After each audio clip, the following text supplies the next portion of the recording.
Vamos iniciar nossa aula de hoje? Hoje na aula nós vamos abordar as proteínas. Ainda nós estamos falando dos elementos que compõem, tá bom? A célula, e vamos falar um pouquinho da função dela. Quando a gente fala proteínas, lembra lá, qual que é a função dela? Ela tem algumas funções muito importantes, destaquei algumas. Aí, se vocês quiserem acompanhar, esse conteúdo está na página 17 do livro de vocês. Gente, quando a gente fala das proteínas, lembra lá, qual que é a função? Defesa de agentes invasores, nocivo na célula, né? Então, ele vai agir como defesa das células. Ele também tem a função de reparação de danos e também vai garantir o transporte de alguma substância. Coloquei um exemplo ali como a hemoglobina, que ela tem uma importância grande, né? Que aí ela contribui também no transporte do oxigênio pelo sangue. Só para a gente iniciar aqui, como que ocorre a formação da proteína? A gente tem um passo a passo a seguir até que ocorra essa formação. Para isso, a gente precisa lembrar como que é a estrutura de um DNA. A gente vai aprofundar um pouquinho mais no próximo tema, que está na página 20 de vocês, que são os ácidos nucleicos. Aí a gente vai abordar um pouquinho mais, que a gente vai falar do DNA e do RNA. Aqui no DNA, a gente tem que compreender que está presente o quê? Os nossos genes. E é através dessas informações que o DNA ele vai estar disponibilizando essa informação para a produção da proteína, né? Que é essa proteína, a gente tem que lembrar que ela é formada fora do núcleo, ela é formada no citoplasma da célula, e a gente vai entender um pouquinho mais como que ocorre esse processo e qual é a sua importância para o funcionamento da célula. Então, vamos lá. Então, as proteínas, elas são formadas pelos ribossomos, tá? Fora lá da célula. Lembra? O ribossomo tá lá, né? No citoplasma, fora da célula não, perdão. Fora do núcleo. O ribossomo está presente lá no citoplasma da célula, tá? Então, ele vai ser o responsável pela produção das proteínas. Então, como que vai ocorrer essa formação, essa produção? Vocês estão vendo aqui, esse desenho?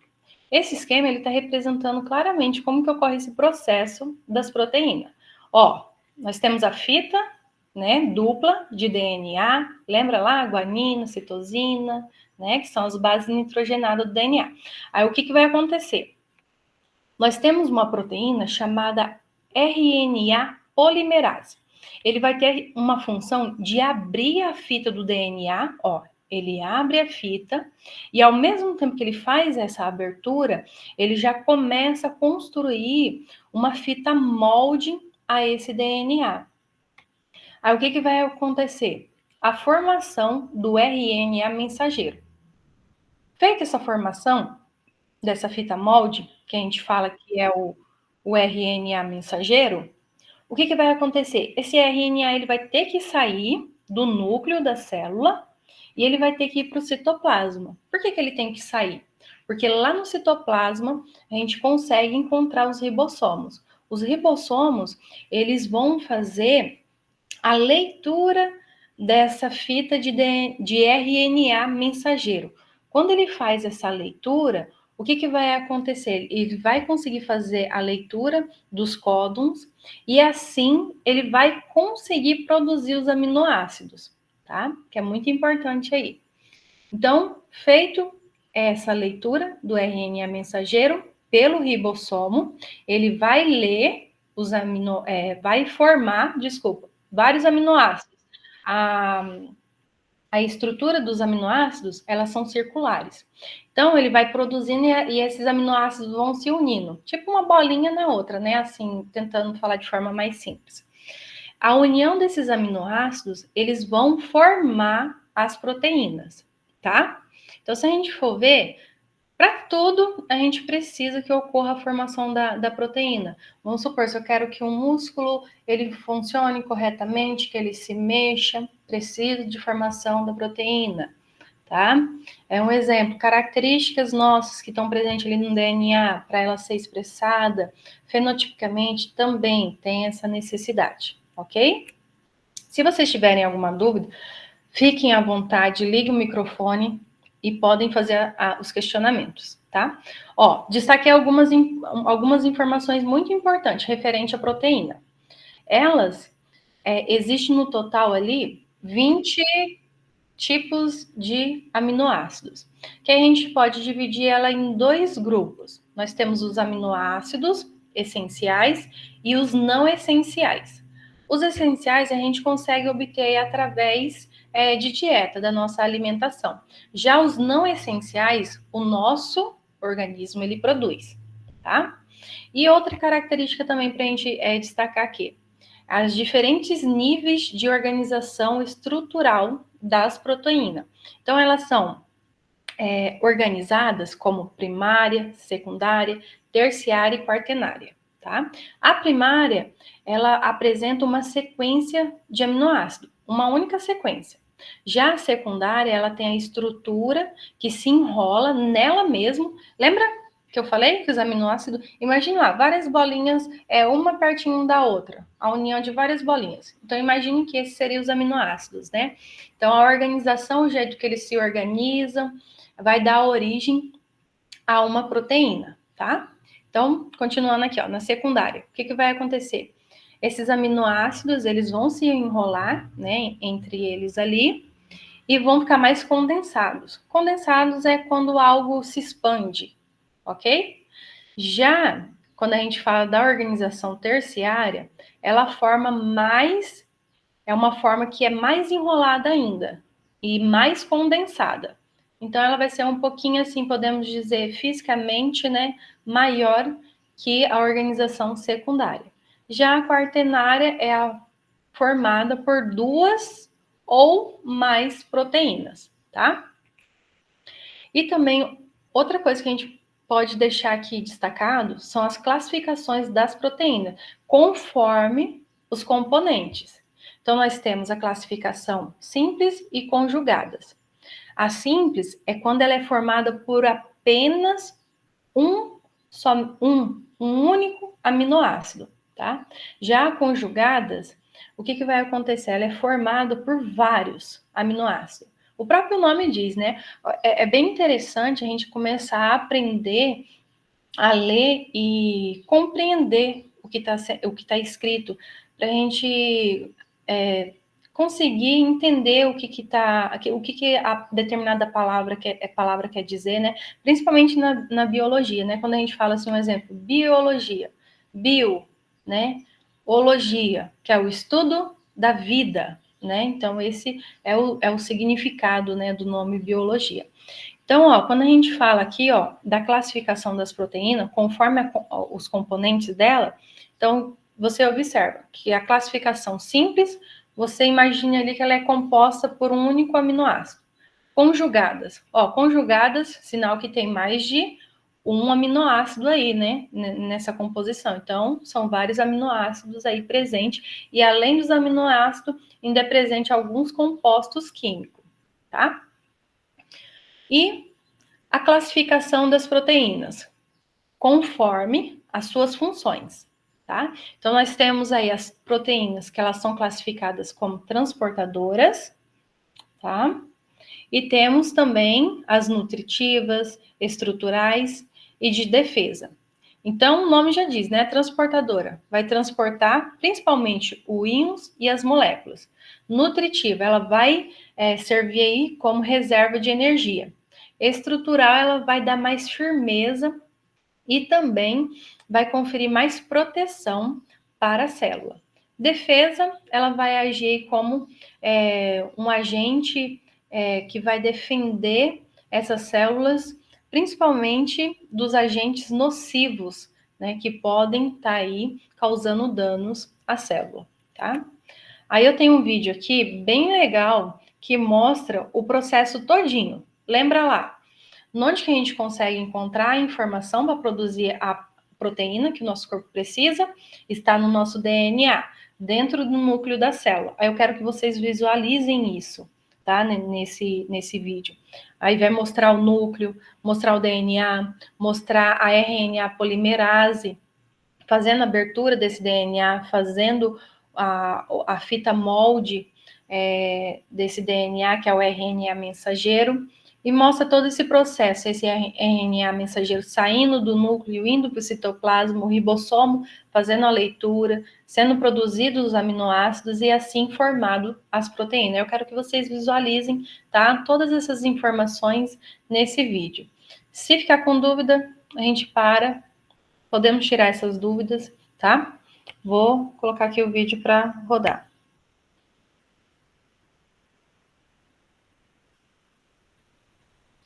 Here is a cell, the basic unit of all living tissue. In most human cells, there is a structure called the nucleus.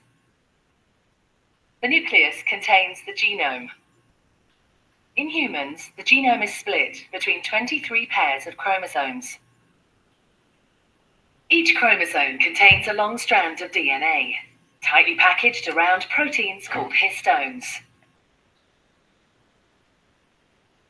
Within the DNA are sections called genes. These genes contain the instructions for making proteins. When a gene is switched on, an enzyme called RNA polymerase attaches to the start of the gene. RNA polimerase. It moves along the DNA, making a strand of messenger RNA. Ela está fazendo a abertura da fita de DNA e fazendo a fita molde que vai dar origem ao RNA mensageiro. This process is called transcription. Olha lá, ó, RNA mensageiro sendo formado. Before the messenger RNA can be used as a template for the production of proteins, it needs to be processed. This involves removing and adding sections of RNA. The messenger RNA then moves out of the nucleus. O RNA mensageiro saindo do núcleo. E ele vai encontrar o ribossomo para fazer a leitura. Protein factories in the cytoplasm, called ribosomes, bind to the messenger RNA. The ribosome reads the code in the messenger RNA to produce a chain made up of amino acids. There are 20 different types of amino acid. Transfer RNA molecules carry the amino acids to the ribosome. The messenger RNA is read 3 bases at a time. As each triplet is read, a transfer RNA delivers Pessoal, a the produção do corresponding aminoácido ele é feita por trincas, tá? Que são 3 bases nitrogenadas This is added junto. to a growing chain of amino acids. Ó, o aminoácido sendo produzido. Once the last amino acid has been added, the chain folds into a complex 3D shape to form the protein. Ó, pronto, formou a proteína. Então, é esse processo que é utilizado. Vocês conseguiram visualizar? Alguém ficou com dúvida? Quer que volte a aula? Ou tá tranquilo e podemos continuar? Dá um ok aí para mim continuar. Para mim tá ok. Então, tá bom. Bora lá, então. Ó, saímos da proteína, tá? Agora nós vamos abordar o tema que está na página 20, ácidos nucleicos. Quando a gente fala ácidos nucleicos, primeira coisa que vocês têm que imaginar, o que a gente está falando? Nós estamos falando de moléculas que têm uma característica ácida. Nós estamos falando do DNA e do RNA, tá? Então, tanto o DNA como o RNA, eles apresentam essa característica, né, de moléculas ácidas. E até o nome, o significado, ele é dado por conta dessa característica. Então, a gente vai observar aqui qual que é a diferença do DNA para o RNA. Primeira característica que a gente olha de diferença é o quê? DNA, fita dupla. O RNA tem apenas uma única fita. Outra característica aqui, ó. O DNA, nós falamos que eles, tanto o DNA como o RNA, tá? Eles apresentam um tipo de açúcar. O DNA, ele apresenta o desoxirribose, tá?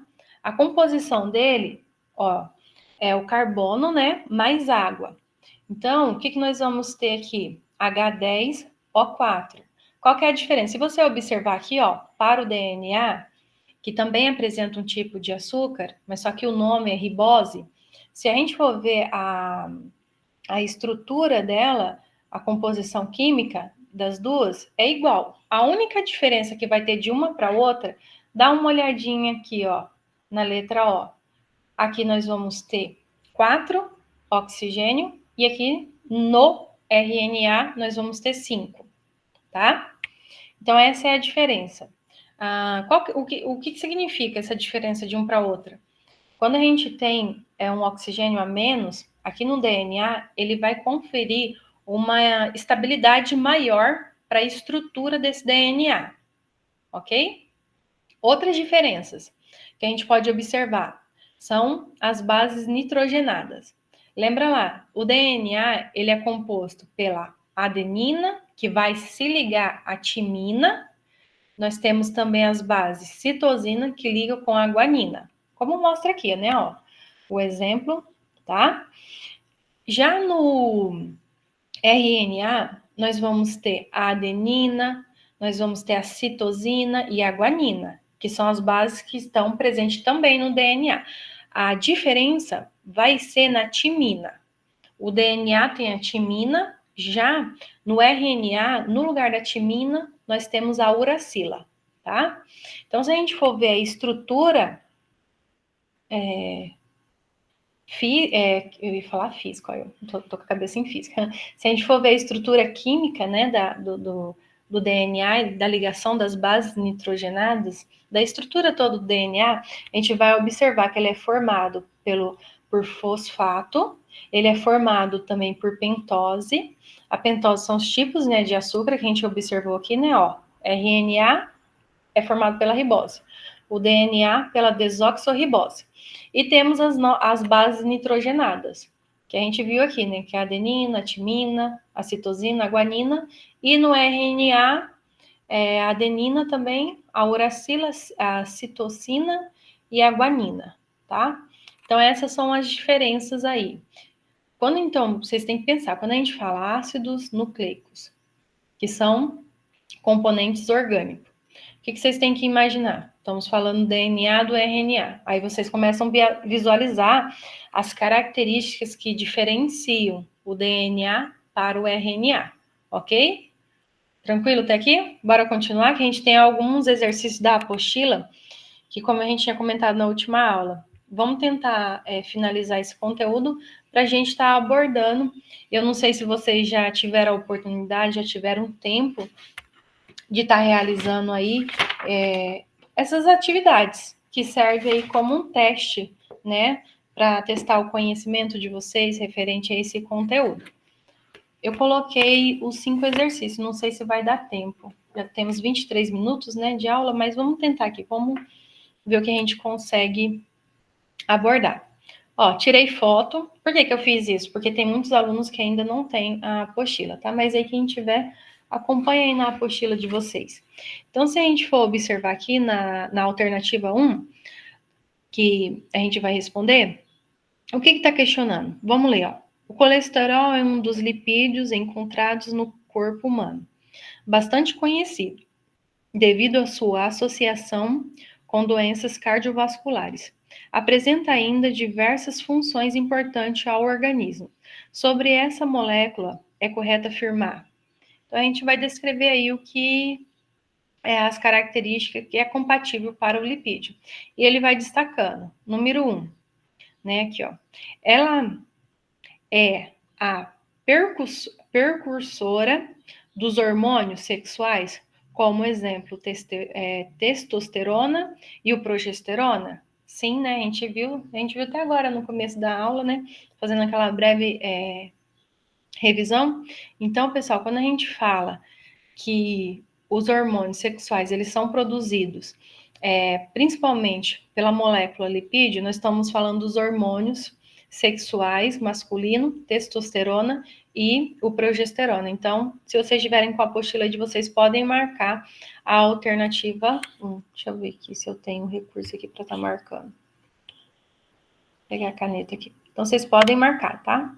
Essa alternativa tá correta. Bora ler aqui a alternativa 2. Ó, ainda dos lipídios. Ela participa da composição química da membrana plasmática? Sim. Ela participa. Quando a gente estava estudando na aula passada, a gente viu que os aminoácidos eles fazem ligação com o fósforo. Então a gente vai ter o fosfolipídio e ele vai fazer parte aí da composição, tá, química da membrana plasmática. Então essa alternativa aqui também está correta. Bora ler a 4 aqui, né? Ela é encontrada em alimentos de... Ó, vamos prestar atenção, né, nessa 4 aqui. Ela está falando, ó, que o lipídio é encontrado em alimentos de origem animal? Sim, tá certo. Agora ele destaca essa parte aqui. E em vegetal? Aqui que está o erro. Não precisa nem continuar lendo. Quando a gente fala que o organismo ele precisa do lipídio, qual que vão ser as formas? Ou ela vai ingerir, né, por alimentos de origem animal, de vegetal, aqui não, tá? Beleza? Então a gente acaba eliminando aí essa alternativa. Bora ler aqui a 8, ó. A número 8.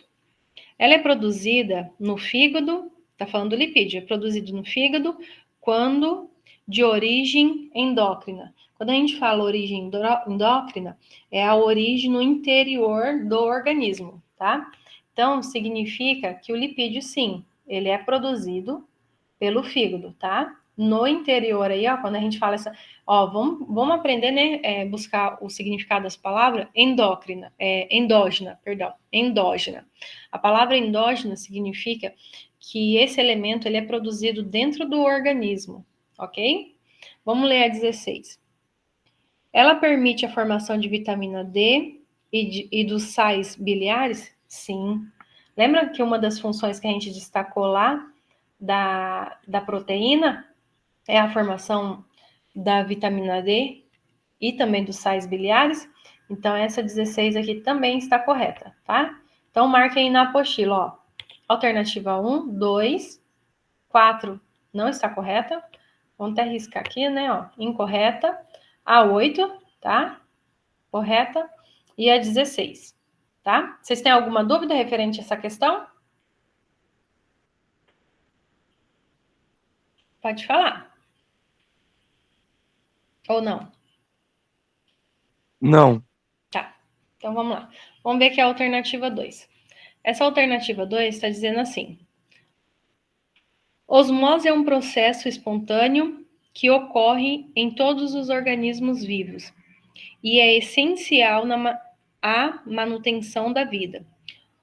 Uma solução de 0,15 mol por litro de cloreto de sódio possui a mesma pressão osmótica das soluções presentes na célula humana. A imersão de uma célula humana em uma solução de 0,20 mol por litro de cloreto de sódio tem como consequência, aí ele coloca aqui as alternativas, né? Então, você imagine lá, vocês pegaram, né, para entender mais, vamos sintetizar o conceito osmose. Quando a gente fala do conceito osmose, vocês imaginem assim, ó, a gente tem dois meios, né? Um meio mais concentrado e um meio menos concentrado. Então, o que vai acontecer? A passagem da água do meio mais concentrado, ela sempre vai para o meio menos concentrado, tá? Então, isso que significa osmose. É a passagem ali da água, do meio mais concentrado para o meio menos concentrado, tá? E esse fenômeno acaba alterando a estrutura, principalmente das hemácias. Então, ele coloca aqui um experimento, né? E ele faz esse questionamento aí, o que iria acontecer, né, com essa célula, se a gente colocou ele numa solução de 0,15 e depois a gente fez a alteração para uma outra solução que apresenta ali 0,20. Então, ele vai fazer esse questionamento. Ó, alternativa A, o que vai acontecer? A dissorção de íons nade mais sobre a superfície da célula? Não, nada a ver, tá? Ó, difusão rápida de íons nade mais para o interior da célula? Também não. Vou explicar para vocês o porquê. Vamos ler a C. Diminuição da concentração das soluções presentes na célula? Essa é interessante a gente observar. Alternativa D. Transferências de íons, né, NAD+, da célula para a solução, também não. Nada a ver. Então, ó, vocês já descartam a alternativa A, B e D, tá? Porque em nenhum momento, quando a gente fala de osmose, a gente não fala de absorção de íons, a gente não fala de difusão, a gente não fala também de transferências de íon, tá? Quando a gente fala de osmose, lembra de uma palavra, concentração. Concentração do meio mais concentrado para o meio menos concentrado. Lembra disso. Por que eu falei? Se atentem na C e vamos ler aqui a E. Ó, alternativa E. Transferência de moléculas de água do interior da célula para a solução. Ó, a alternativa correta, vocês acham? Vou deixar vocês responderem aí e pensar.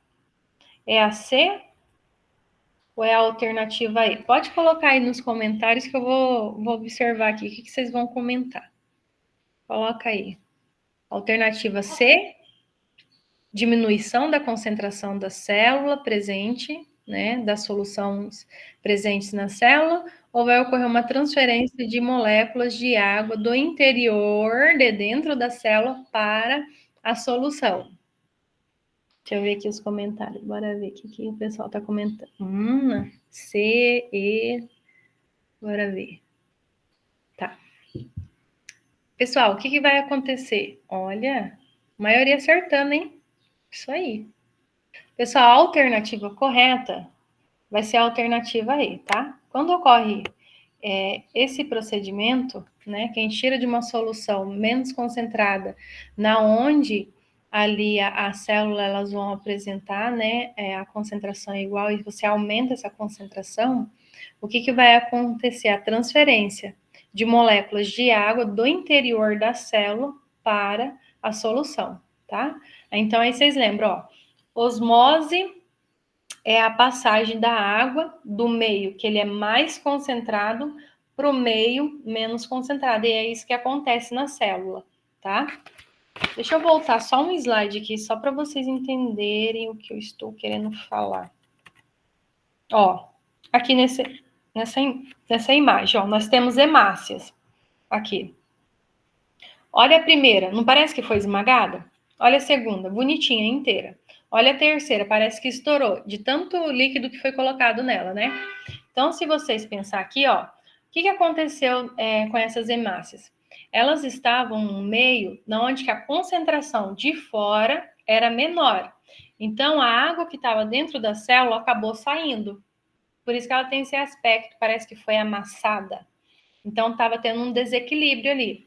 Já aqui, ó, no segundo esquema, o que a gente observa? Um equilíbrio da osmose. Por quê?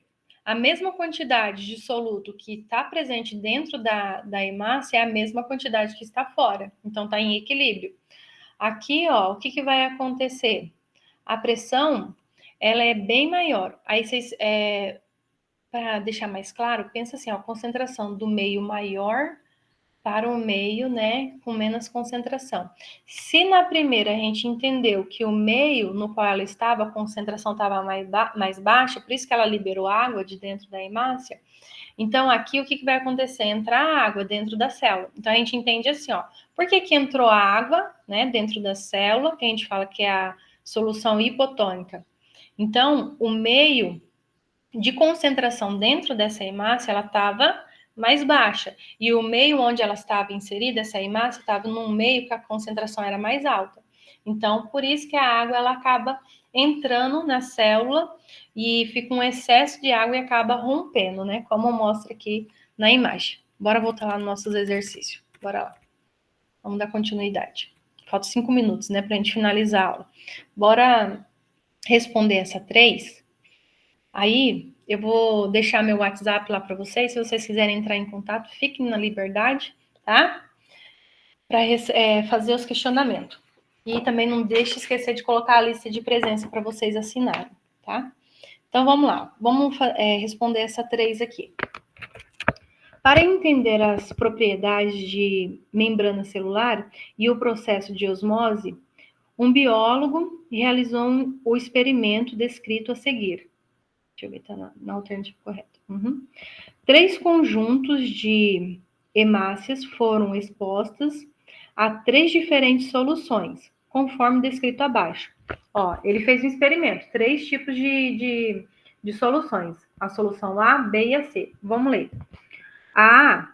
O primeiro conjunto foi exposto a uma solução, ó, olha o nome, isotônica em relação ao líquido intracelular das hemácias.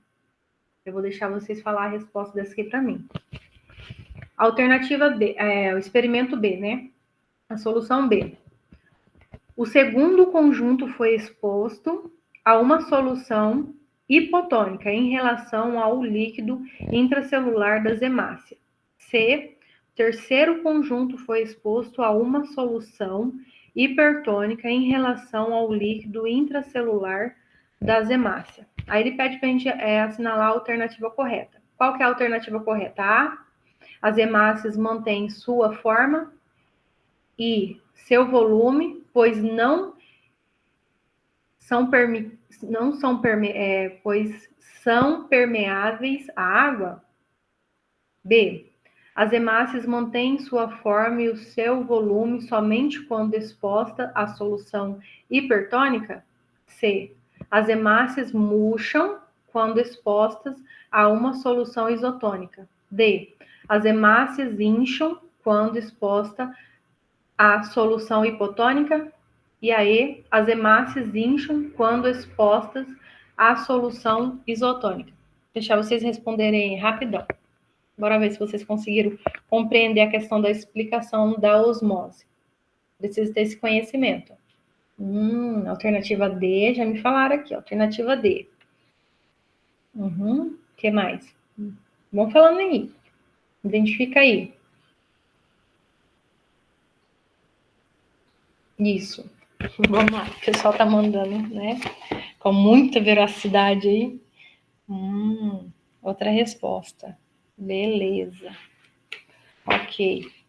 Pessoal, marque na apostila de vocês.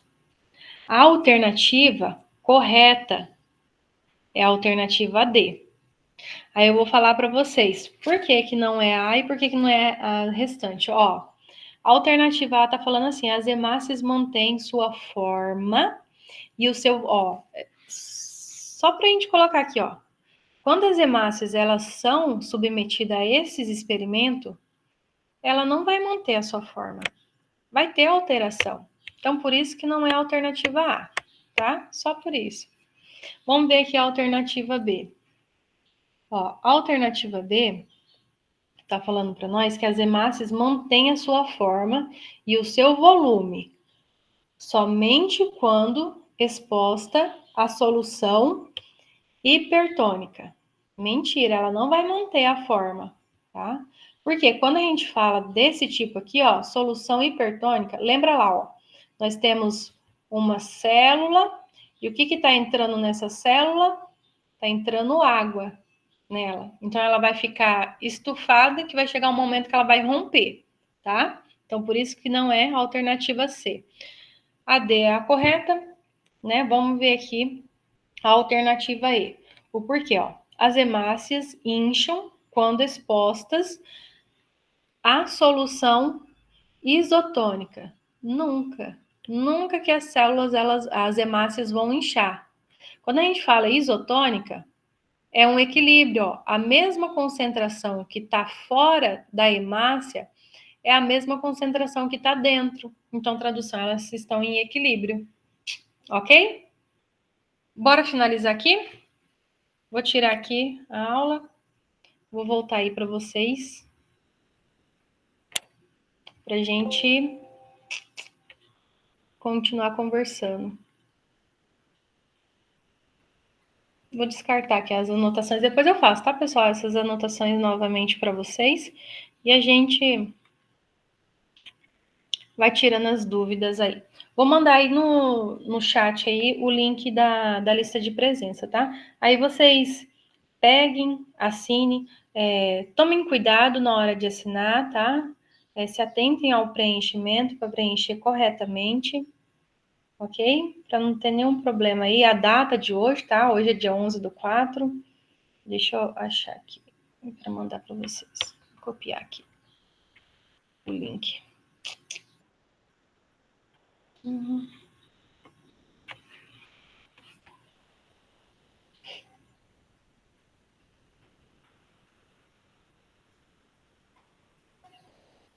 Vocês têm algum questionamento, alguma dúvida? Tá tranquilo?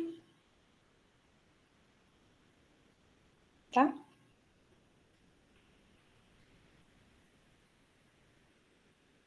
Ó, mandei a lista, tá? De presença aí. Quem tiver dúvida, pode abrir o microfone e falar. Fique à vontade. Eu vou parar a nossa gravação, tá? Para vocês ficarem mais à vontade e fazer um questionamento, não sei, alguma dúvida, né, que vocês tenham. Deixa eu parar aqui a nossa gravação.